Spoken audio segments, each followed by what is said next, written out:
Lehi's vision of the tree of life is appropriate in our day. In that vision, he saw a great and spacious building which represents the pride and temptations of the world. And I beheld a great and spacious building, and it was filled with people, both old and young, and their manner of dress was exceedingly fine, and they were in the attitude of mocking and pointing their fingers towards those who were partaking of the fruit. Even though you have a testimony and want to do what's right, it's extremely difficult not to be drawn to that great and spacious building. From all appearances, the people in the building seem to be having a great time. The music and laughter are deafening.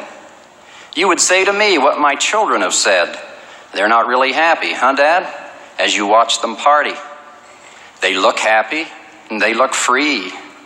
But don't mistake telestial pleasure for celestial happiness and joy. Don't mistake lack of self-control for freedom. Complete freedom without appropriate restraint makes us slaves to our appetites. Don't, whatever you do, envy a lesser and lower life. When I was in junior high school, I would get out of bed on cold winter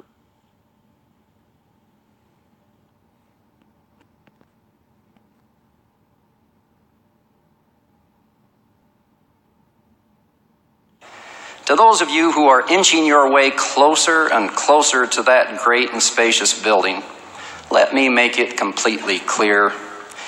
The cats in that building have absolutely nothing to offer except instant, short-term gratification, inescapably connected with long-term sorrow and suffering.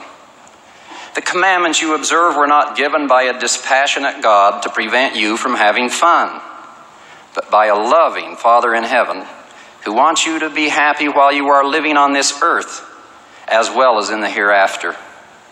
You just compare the blessings of living the word of wisdom to those available to you if you choose to party with those in the great and spacious building. Compare the joy of intelligent humor and wit to drunken, silly, crude, loud laughter.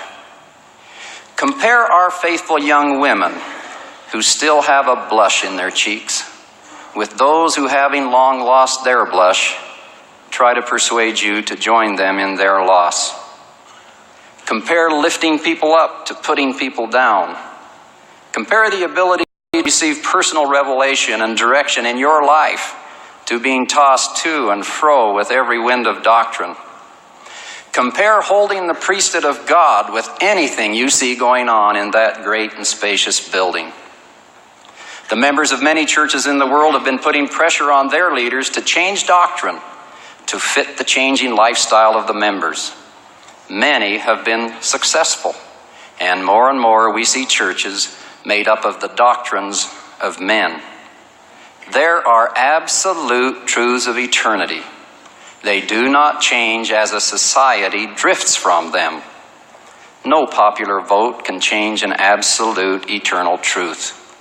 Legalizing an act does not make it moral. Don't be fooled by the argument, everybody's doing it. Your spirit should be offended and your intelligence insulted by such reasoning. When all of the evidence is in, the world's graduate school of hard knocks will teach what you young men were taught in the kindergarten of your spiritual training. Wickedness never was happiness.